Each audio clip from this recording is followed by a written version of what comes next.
మనసు అంగీకరించదు, నాకు మనసు అంగీకరించని చెప్పి అంటున్నా. సరే, మొన్నటి మున్సిపల్ ఎన్నికలు విధిలేని పరిస్థితులలో స్వపక్షాన్ని విభేదించి పోరాటం చేయని పరిస్థితి ఏర్పడ్డాయి.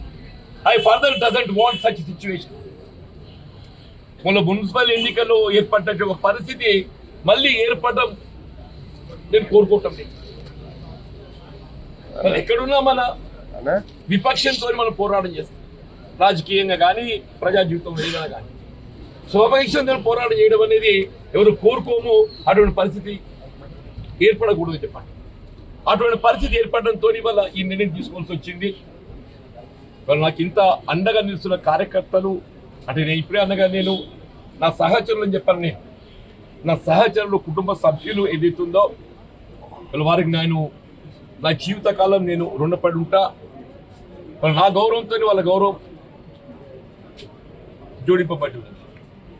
నా గౌరవంతో వాళ్ళ గౌరవం ఏదైతుందో జోడింపబడి, నా గౌరవం నిలబెట్టడానికి నా తోడు నిలవడానికి ఏదైతుందో నా సహచరులు ఏదైతుందో ముందుకు వస్తున్న అందరికి నేను కృతజ్ఞునిగా ఉంటా. అందరినీ ఏదైతే కలిసిపోతాను చెప్పంటున్నాను. రేపు ఏదైనా కానీ ఏదైతే ఉదయం 10 గంటలకు అనుకుంటున్నాం బండారు గార్డెన్లో అందరం కూడా కలిసికట్టుగా నా నిర్ణయాన్ని నేను ప్రకటించబోతున్నా. మీ యొక్క తోడు ఈ 4 దశాబ్దాల మీదకి అందించినటువంటి ఒక సహకారాలు కలిసి ప్రయాణం ఏదైతుందో కొనసాగాలి, దానికి తోడు మీరు నిలవాలని చెప్పని నేను మనస్ఫూర్తిగా కోరుకుంటున్నా. ఆ దేవుడు ఏదైతుందో మనం దేవుడు శాసిస్తే మానవుడు అనుగ్రహించాల్సిందే తప్ప ఇంకా మిగిలిది ఏముండదో చెప్పాను. ఇది దైవ శాసనంగా నేను భావిస్తున్నా. ఆ దైవ శాసనాన్ని ధిక్కరించేటువంటి ఒక ఆస్కారం మనం మానవ మాత్రం అని చెప్పి అంటున్నా. నేను దీన్ని దైవ శాసనంగా భావిస్తున్నాను చెప్పని రాజీనామా చేసిన తర్వాత నియోజకవర్గంలో పర్యటిస్తారు. ఆ యొక్క అభిప్రాయాన్ని ఏదైతుందో ప్రజలకు చేరవేయాల్సినటువంటి ఒక బాధ్యత నాపై ఉంటుంది.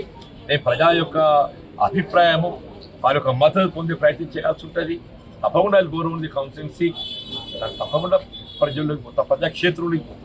మీ రాజీనామాతో కాంగ్రెస్ పార్టీకి నష్టం వాటిల్తుంది. సరే, లాభం నష్టం అనేది కాదే. కలిసి ఉన్న వాళ్ళు విడిపోతుంటే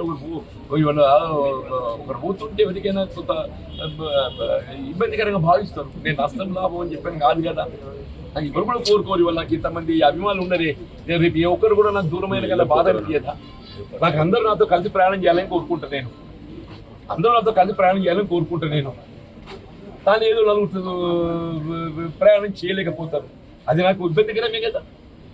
మరి వాళ్ళ దృష్టిలో నా గురించి ఏముందో నాకు తెలియదు. కానీ నేనైతే కలిసి ప్రయాణం చేయాలని చెప్పని నిన్నటి వరకు భావించిన కాంగ్రెస్తోని ఇవాళ ఈ సిచ్యువేషన్ 15th నాడే తీర్చాయి. ఇప్పుడు సచిన్ సావంత్ ఎవరైతే సెక్రటరీ గారు వచ్చిందో నేను మరి 15th of Feb చెప్పాను. నేను మున్సిపల్ ఎన్నికల చైర్మన్ ఎంపీకి సంబంధించి ఏదైతుందో నా అభిప్రాయం చెప్పాను. నేను అభ్యర్థిగా ఎవరిని ఎంపిక చేస్తే బాగుంటుంది, కాంగ్రెస్ పార్టీకి అనుబంధంగా మొదటి నుండి ఎవరినో వాళ్ళు చేస్తే బాగుంటుంది, క్రమశిక్షణకు కట్టుబడి ఉన్నటువంటి ఒక నాయకుడు చేస్తే బాగుంటుంది సూచించాను. సరే, అల్టిమేట్గా డిసిషన్ ఏది ఉన్నా కానీ I will avoid by it అని చెప్పాను. అల్టిమేట్గా డిసిషన్ ఏది ఉన్నా I will avoid by it. కేవలం కాంగ్రెస్ పార్టీ బీఫామ్ మీద ఎంపికైన వారితో కాకుండా వారితో పాటుగా నేను సమర్థించిన ఇండిపెండెంట్లు కూడా తప్పకుండా కాంగ్రెస్ పార్టీ అధిష్టాన నిర్ణయం కట్టుబడి ఉంటారు. కానీ తదుపరి భవిష్యత్తు నా నిర్ణయం ఏ విధంగా ఉండబోతుందో నేను కూడా మరి ఊహించే పరిస్థితులు లేను. నేను తదుపరి నేను తీసుకోబోయే నిర్ణయం ఏ విధంగా ఉంటుందో నేను ఊహించే పరిస్థితులు లేను. It's only left to my fate. ఇవాళ విధికి నేను వదిలేయాల్సి వస్తుంది.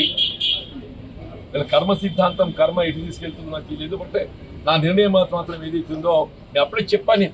వాళ్ళ సెక్రటరీకి చెప్పా, ఈ మున్సిపల్ చైర్పర్సన్ ఎంపిక వరకు మాత్రం ఏదైతుందో తప్పకుండా పార్టీ నిర్ణయం కట్టుబడి తదుపరి ఏదైతుందో నిర్ణయం ఏదో ఉంటుందో నేను కూడా ఊహించే పరిస్థితులు లేను. మీరు కూడా దయచేసి ఏదైతుందో నా నిర్ణయం ఏ విధంగా ఉంటుందో మీరు ఊహించకండి. రాజీనామా అనంతరం